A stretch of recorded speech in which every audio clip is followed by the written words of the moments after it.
다 같이 샬롬으로 인사하겠습니다. 샬롬, 샬롬. 이 시간 말씀의 제목은 참 믿음과 거짓 믿음입니다. 지난주에 세 가지 믿음에 이어서 이제 믿음 시리즈 두 번째가 되겠습니다.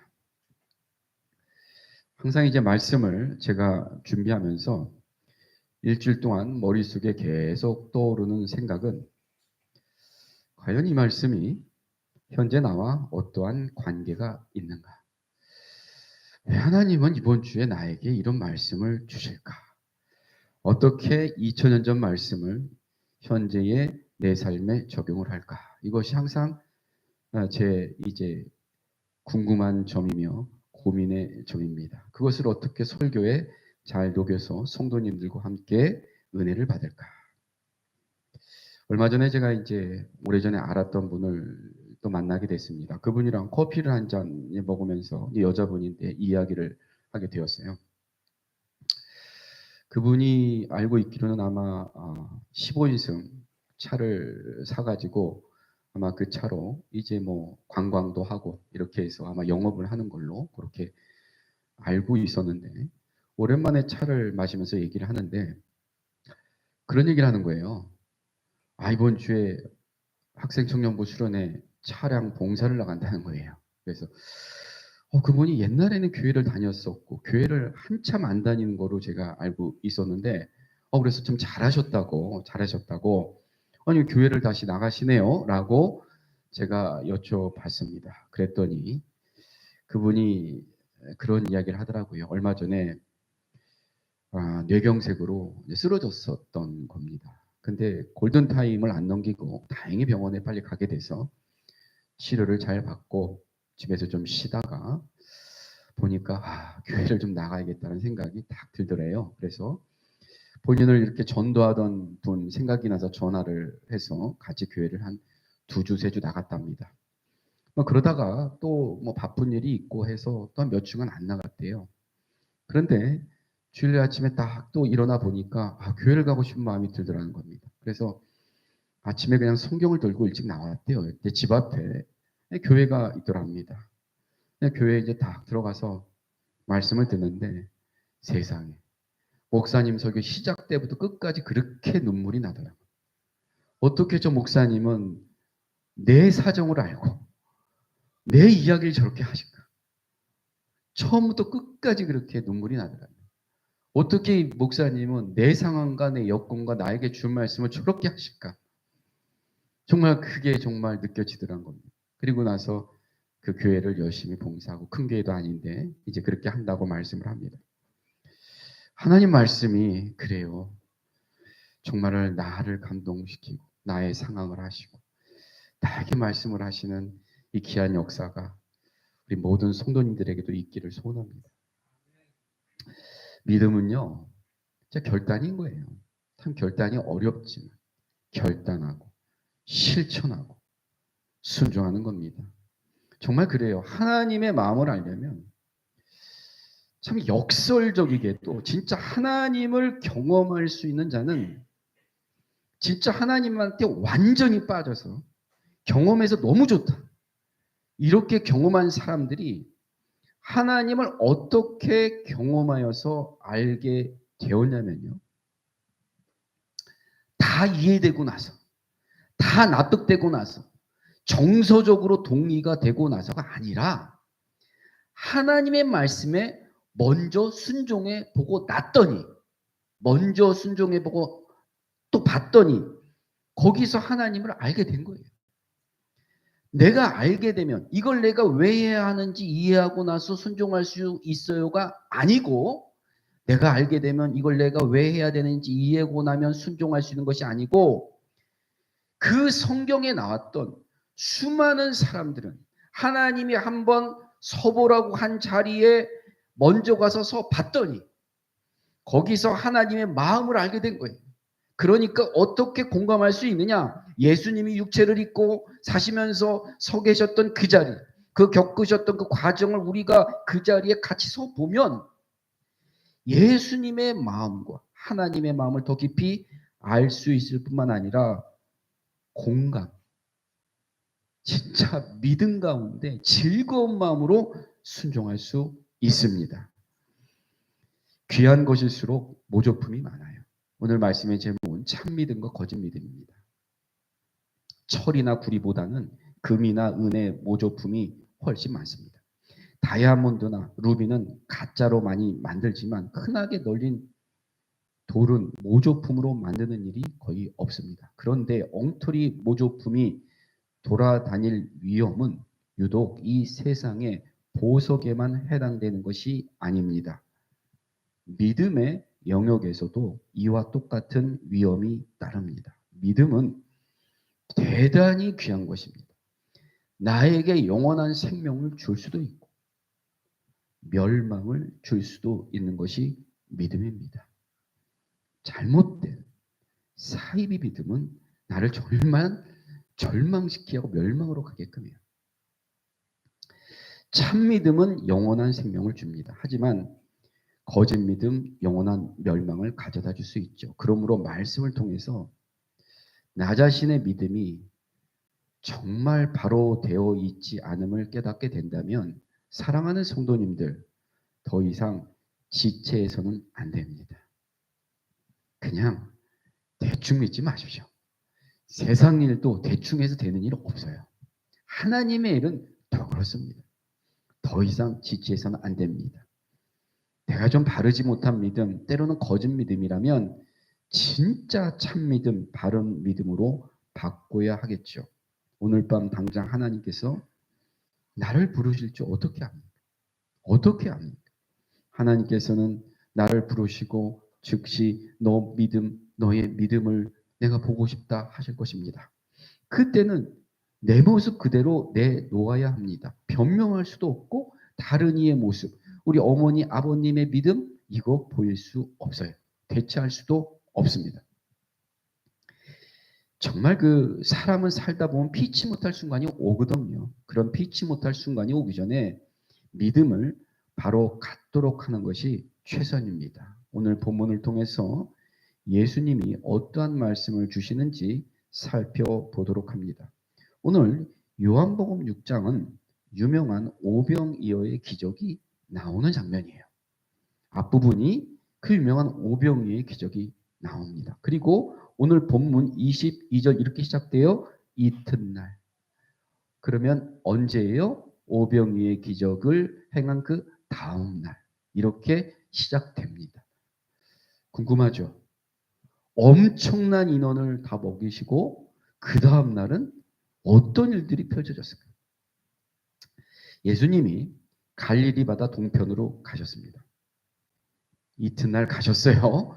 전날 어마어마한 기적을 행하시고 예수님에 관한 소문을 듣고 얼마나 많은 사람들이 몰려들었는지 남자만 5,000명이 되었다고 하셨죠. 마태는 예수께서 무리가 찾아오는 것을 보시고 그들을 불쌍히 여기셨다고 기록합니다.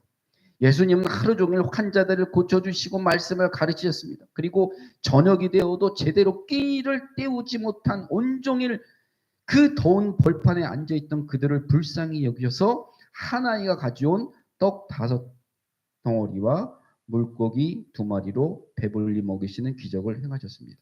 자, 그 모습을 본 군중들은 얼마나 흥분했는지 오늘 말씀을 앞에 보니까 당장 유대나라 왕으로 추대하려는 모습까지 보입니다.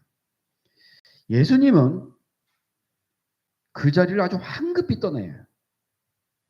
왕으로 추대하려고 하는 그 군중들의 모습을 보고 그 자리를 너무나 황급하게 떠나고 제자들도 빨리 배를 타고 떠나라고 얘기합니다.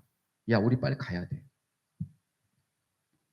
제자들을 가버나움으로 보내고 예수님은 혼자 기도하러 산으로 가는 거예요. 그리고 나서 이른 아침에 가버나움으로 들어가셔서 제자들을 만나는 장면입니다.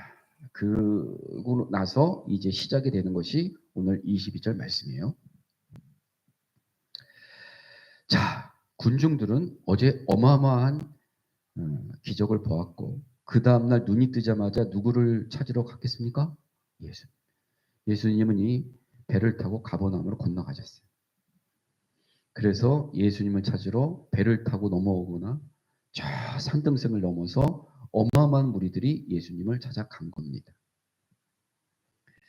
엄청난 군중들이 예수님을 만나고자 가버나움으로 왔겠죠. 자, 딱 가서 예수님을 만났어요.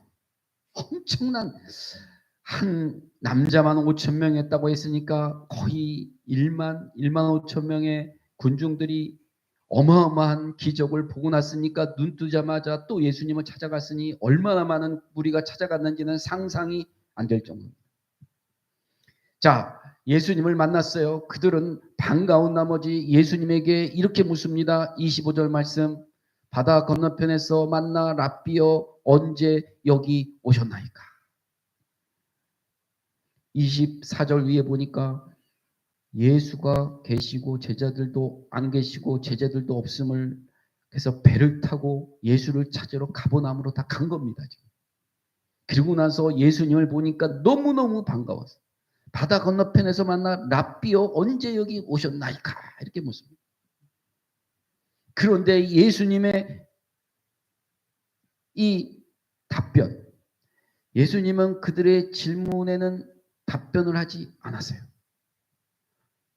그리고 나서 예수님의 이제 말씀은 완전 다른 답변을 하고 있는데 26절 말씀이에요. 25절 너무나 반가워서 랍비여 언제 여기 오셨나이까? 그러니까 예수께서 대답하여 이르시되 내가 진실로 진실로 너에게 이르노니 너희가 나를 찾는 것은 표적을 본 까닭이 아니오 떡을 먹고 배부른 까닭이다. 예수님이 이렇게 전곡을 찌르는 말씀을 하셨어요. 생각을 해보세요. 예수님이 이렇게 말씀하실 때 웃고 계셨을까요? 얼굴이 좀 굳어 있었을까요? 한번 생각해 보세요. 막 웃으면서 얘기했겠어요? 얼굴이 완전히 굳은 상태에서 별로 좋지 않은 인상으로 이렇게 얘기하셨을 거예요. 얼굴은 당연히 굳어 있었고 그분은 찾아온 무리의 마음을 완전히 깨뜨려 보시고 오늘도 뭐 좀 주실래요? 위엄을 딱 갖추어서 책망한 거예요. 위엄을 갖추고 책망. 어제까지는 너무나 사랑의 주님이었는데 책망하셨습니다. 하지만 말씀을 주의 깊게 살펴보면 예수님이 자신을 찾아온 무리들을 꾸짖으신 데에는 두 가지 이유가 있었던 것으로 생각이 되어집니다. 우리도 이 말씀을 보면 두 가지가 뭔가 유추가 되어져요. 먼저는 무리가 놓친 것이 있었습니다. 무리가 놓친 것이 있었다. 예수님은 이 땅에 계실 때 이적을 정말 많이 베푸셨어요. 맞죠? 엄청나게 많은 이적을 베푸셨고 사복음서에 뭐 온통 되어 있지만 다 기록되어 있지 않았겠죠? 그 뭐 상상을 초월한 이적들을 행하셨어요. 또 항상 주님은 우리 사람들을 측은지심 참 긍휼히 보셨고 불쌍히 보셔서 그냥 가지 않았단 말이에요. 근데 26절 말씀을 보십시오. 26절 말씀 보면 내가 진실로 진실로 너에게 이르노니 너희가 나를 찾는 것은 표적을 본 까닭이다. 이적을 본 까닭이라고 하지 않고요. 표적을 본 까닭이라고 말합니다. 표적이란 말을 우리가 이제 국어사전에 찾으면 이렇게 돼 있죠. 목표로 삼은 대상. 우리가 왜 표적을 놓고 쏜다고 하지 않습니까? 그러니까 목표로 삼은 대상. 그러니까 표적을 행했다는 얘기는 예수님은 오병이의 기적을 행할 때 무엇인가 목적이 있었다. 그걸 통해서 하고 싶은 일이 있었다. 무엇인가 있었다는 거예요. 그러니까 표적이라는 말을 썼습니다.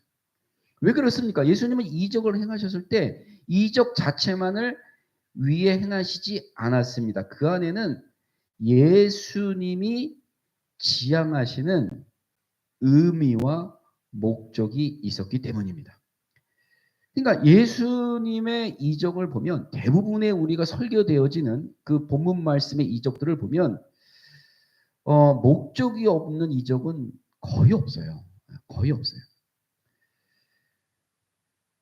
태어나면서부터 맹인을 고쳐준 이적을 우리가 알고 있죠. 그때도 분명히 목적이 있는데 예수님이 세상의 빛이라는 것을 가르쳐주는 하나의 표적이 되었어요. 맹인을 고쳐주셨다. 예수님이 세상의 빛이다. 이렇게 목적을 가지고 계셨기 때문에 환자를 고치셨다. 그리고 우리가 잘 아는 나사로, 제가 지난주에 말씀드린 나사로를 나흘이나 죽은 지 나흘이나 된 나사로를 살리셨을 때 예수님께 말씀하셨죠. 하나님께 영광을 돌리는 일이라는 딱 말씀을 찍어서 하셨단 말이에요. 그러니까 나사로를 살리셨습니다. 예수님만 세상의 생명이요. 그 마르다의 부활에 대한 얘기를 우리가 기억을 하는데 부활이 되신다는 것을 보여주기 위해서 그와 같은 표적을 행하신 겁니다. 그러므로 사람들은 예수님이 행하시는 이적을 볼 때마다 그 자체, 그것에만 눈이 어두워져서는 안 되고 그 이적이 무엇인지를 가르치며 그 이적을 통해서 예수님께서 어디로 인도하시는지 그 목적을 좀 분명히 알아차려야 하였습니다. 자, 예수님께서 굶주리는 5천 명 이상의 남자들에게 떡과 물고기를 먹이실 때 사람들은 이렇게 생각한 거죠. 이야, 고작 떡 5덩어리, 물고기 2마리를 가지고 이 많은 인원을 저렇게 풍성하게 먹이시고 12바구니나 남게 하신 저분이야말로 영적으로 굶주려 공허함에 빠져있는 수만 명의 사람을 진짜로 구원하실 구세주요 하나님의 아들이 되시는구나.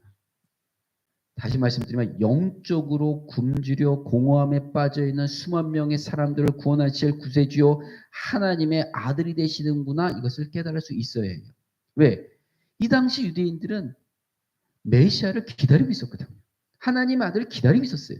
근데 딱 보면 이걸로 배를 풍성하게 하는 그 모습 이전에 저 예수님은 우리의 이 영적인 공허함, 죽을 수밖에 없는 우리를 정말 구원하실 메시아구나라는 하나님의 아들이구나, 그걸 깨달을 수 있어야 되는데 그걸 깨달을 수가 없었던 거죠. 당장. 그냥 그런 시각을 가질 수 있어야 했는데 그런 믿음이 없었기 때문에 그러기는커녕 떡과 고기만 바라보았어요. 오늘도 주님은 또 강론하시고 시간이 늦으시면 무엇을 주실 것이다? 떡과 물고기를 주실 것이고 내일도 떡과 물고기를, 예수님만 따라다니면 그냥 나는 풍성하다 이렇게 생각한 거예요. 그러니까 떡과 물고기만 바라보았습니다. 그 결과 무엇을 놓쳤습니까? 떡은 잡았어요. 떡은 먹었어요. 배불렀어요. 예수님 놓칩니다. 그래서 주님이 그들을 향해서 오늘 말씀하신 26절. 내가 진실로 진실로 너에게 이르노니 너희가 나를 찾는 것은 표적을 본 까닭이 아니요 떡을 먹고 배부른 까닭이로다. 자, 예수님이 꾸짖은 두 번째 이유는요. 이 군중들이 집착하는 게 있어요. 집착하는 게 있었습니다. 우리도 좀 비슷하긴 한데 이 군중들의 집착은 떡을 먹고 배부르는 일, 딱 이거에 집착입니다. 그들은 예수님께 가서 얻어먹고 배불리는데 온통 마음이 빼앗겨 있었습니다. 근데 조금 이해는 가죠. 정말 살기 위해 먹기보다는 먹기 위해 산다고 해도 과언이 아닌 진짜 가난했거든. 거의 실업자였던. 그리고 정말 남의 땅을 조금 일구는 소장농이 대부분인데 그들은 예수님이 5천 명 이상을 먹이시는 것을 보고 엄청 흥분하지 않을 수가 없었어요. 예수님만 계셔? 아, 경제 문제 완전히 해결된다고 본 것이죠. 그렇게 먹고 배불리는 일에만 마음이 빼앗기다 보니 예수님께 책망을 받을 수밖에 없는 사람이 되고 맙니다. 한 가지 주의 깊게 살펴볼 것이 있어요. 여기서 뭐냐면, 자, 오병이어를 행할 때 생각해 보세요. 자, 갈릴리 바다 건너편에서 무리가 처음으로 예수님을 찾아왔어요. 주님이 그들을 나무라지 않았죠. 전날에는 주님이 그들을 나무라지 않았거든요. 수많은 사람이 왔어요. 예수님을 찾아오는 사람들을 보면요, 다 이기적이에요. 자기 중심적이에요. 그럴 수밖에 없어요. 대부분 병자였고 문제덩어리였어요. 어떻게 하면 병을 고칠까? 어떻게 하면 이적을 볼 수 있을까? 어떻게 하면 예수님을 만나서 마음의 평화를 맛볼까? 모두들 자기 중심적인 사고에 의해 정말 그에 대한 집착으로 예수님을 찾았을 뿐입니다. 하지만 예수님은 그들을 나무라지 않았어요. 정말 좋은 말씀도 전해주고 풍족하게 음식도 베풀었어요. 누구든지 처음 예수님 앞에 나올 때는 그러한 기대 심리를 가지고 있기 마련입니다. 그러면 이제 바다 건너편 가버나움 둘째 날 가버나움 두 번째 만났을 때 주님은 왜 그들을 책망했을까? 전날에는 나무라지 않았는데 오늘은 책망을 했습니다. 왜 책망했을까? 책망의 이유는 처음에 가졌던 마음의 변화가 전혀 없었기 때문에 전날에 그 이적을 보고 살아계신 메시아 이적을 보고 오늘은 그 마음에 뭔가 있으면 똑같은 거예요. 오늘도 떡을 언제 줄까? 똑같은. 그 처음에 가졌던 마음의 변화가 전혀 없었기 때문입니다. 놀라운 표적을 보았는데도 마음이 변하지 않았습니다. 먹고 배부르는 일에만 관심이 집중되어 있었습니다. 그래서 주님이 나무라신 거예요. 자, 그렇다면 2000년이 지난 현재 이 자리에 참여하신 성도님들, 나는 어떻습니까? 나는 어느 것을 놓치고 진짜 어느 것에 집착하는 크리스천입니다. 예수와 떡 중에 어느 것이 나의 주된 관심사가 되어 있습니까?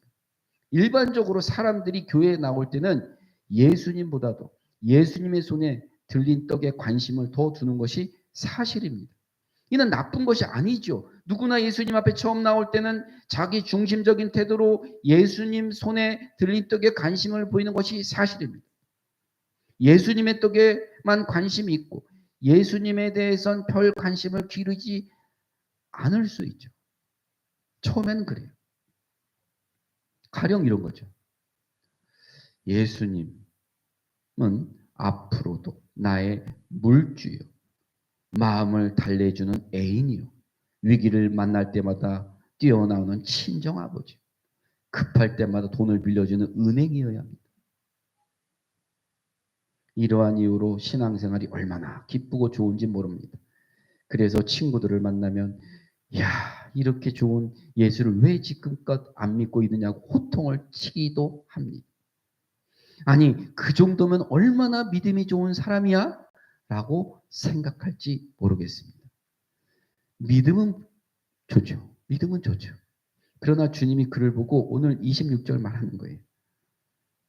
떡을 먹고 배부르기 때문이야, 너. 똑같아요. 너 떡을 먹고 배부른 까닭이로다. 나에게 하는 말씀. 이렇게 나에게 말씀하신다면 양심의 가책 없이 답할 수 있을까요?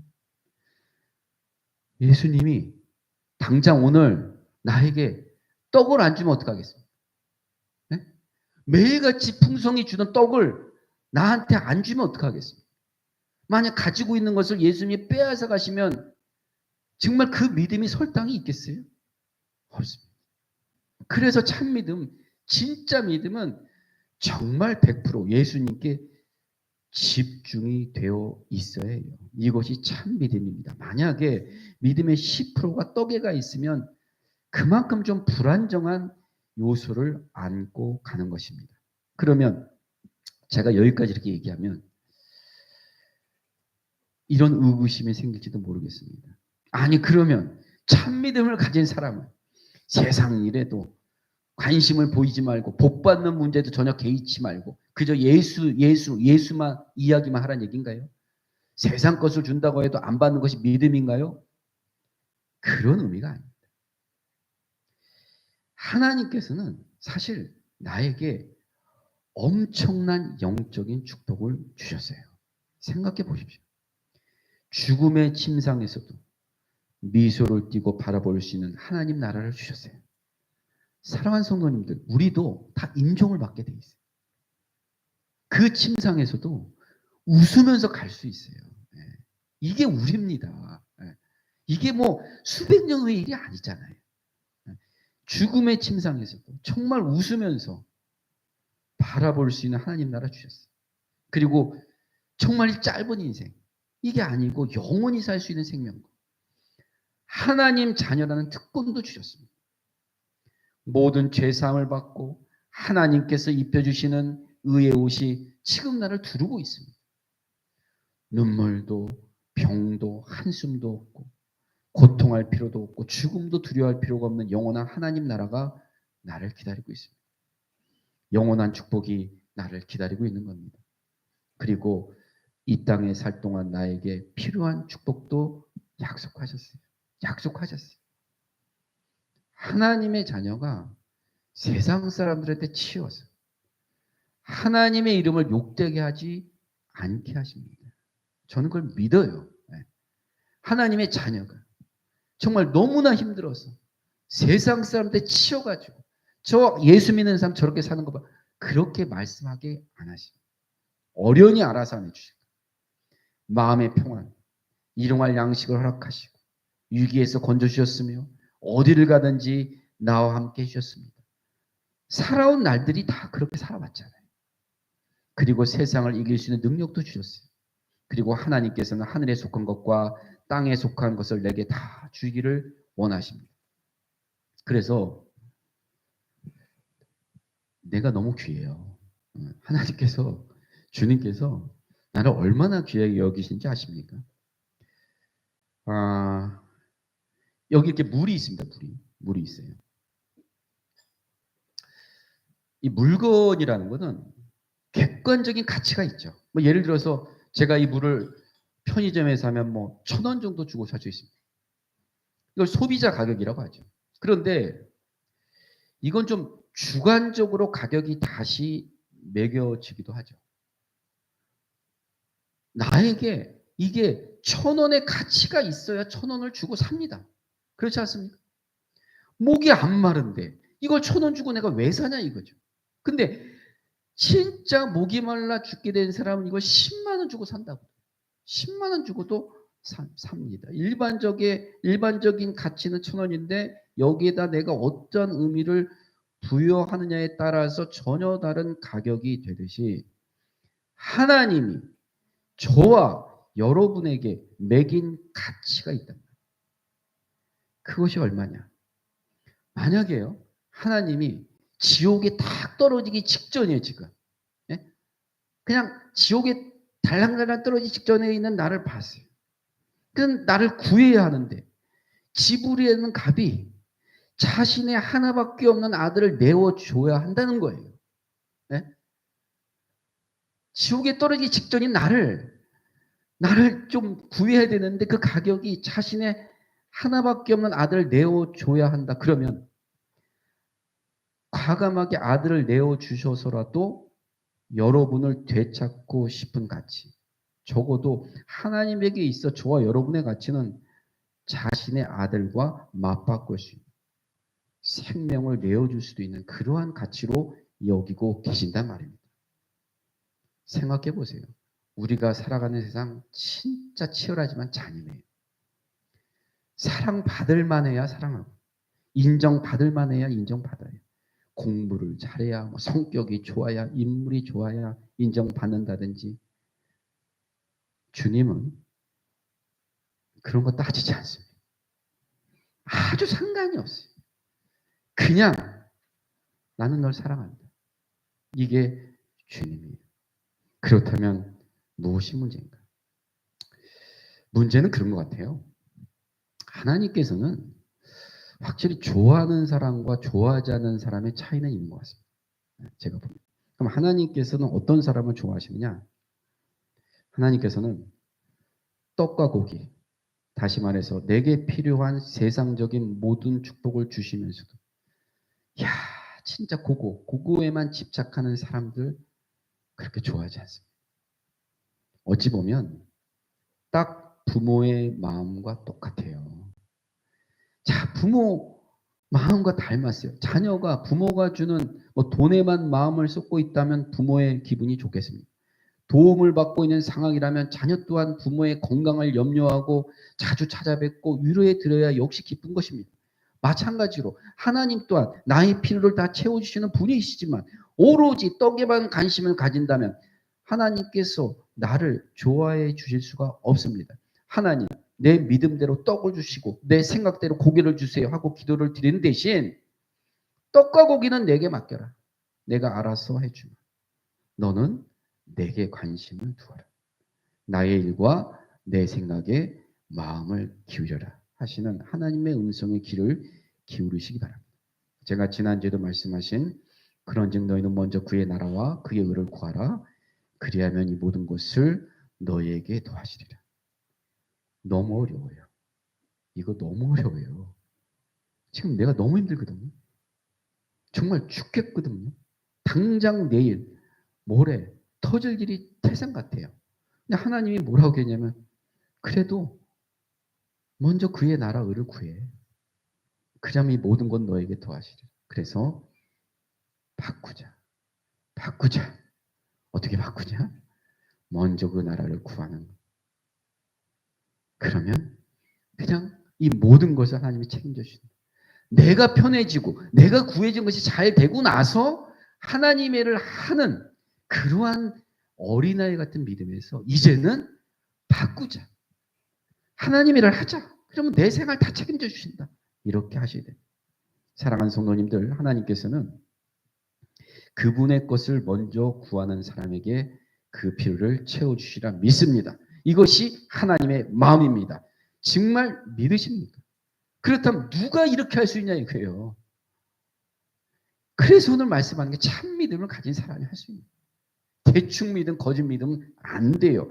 참 믿음을 가진 사람만 가능합니다. 예수님을 향해 믿음의 전부가 집중되어 있는 참 믿음을 가진 사람만 하나님께서 좋아하시는 사람이 될 수 있습니다. 자, 예수님을 찾아다녔던 무리는 바로 이 때문에 걸려 넘어진 겁니다. 주님이 책망하시는 것처럼 그들은 믿음이 없었어요. 믿음이 없었기 때문에 예수님의 손에 있는 떡은 즐겁게 받아 먹을 수 있었지만 예수님이 살을 먹고 예수님의 피를 마실 수는 없었던 거예요. 고난에 동참할 수는 없었던 거예요.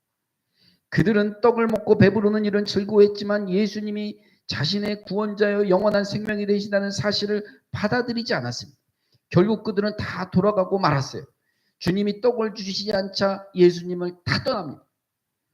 이틀 동안 예수님을 찾아다닌 믿음은 거짓 믿음입니다. 예수님이 떡 5덩어리와 물고기 2마리로 5,000명을 먹이시는 이적을 본 그들은 흥분한 나머지 동네방네 들어가서 예수님에 대한 소식을 전합니다.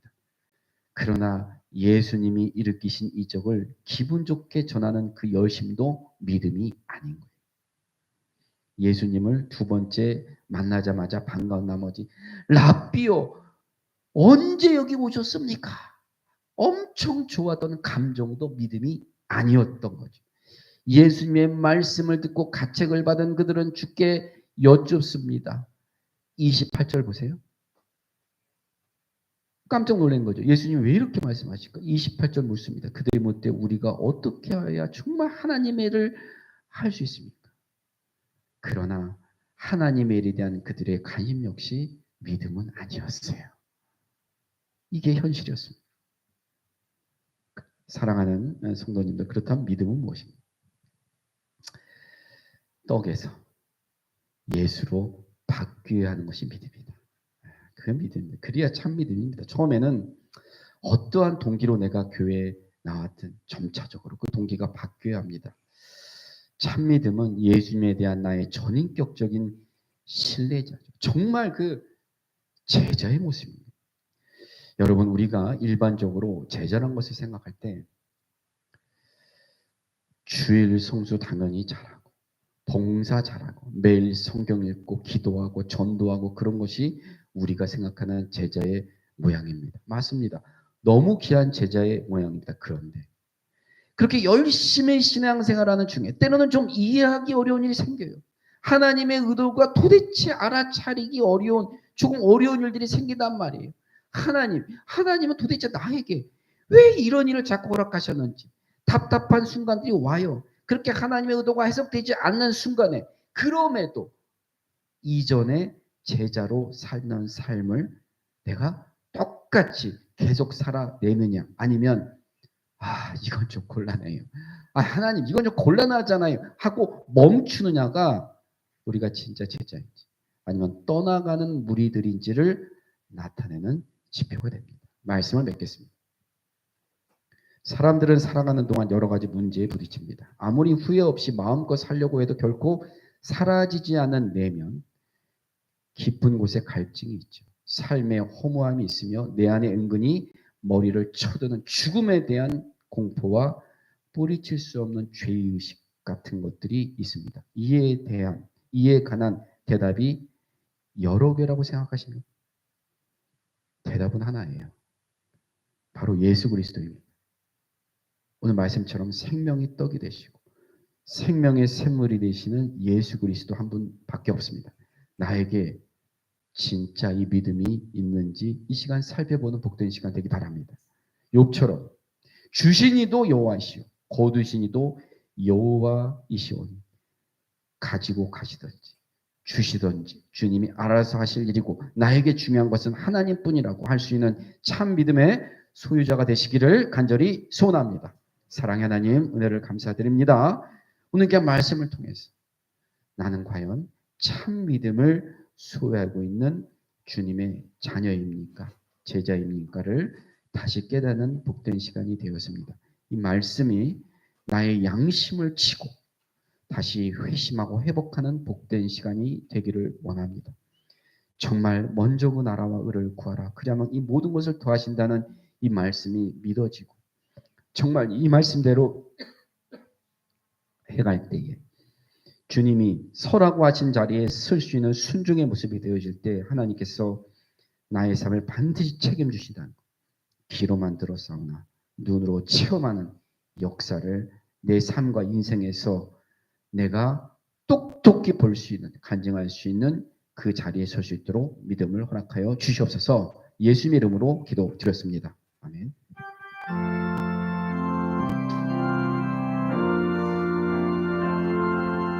이 말씀 따라서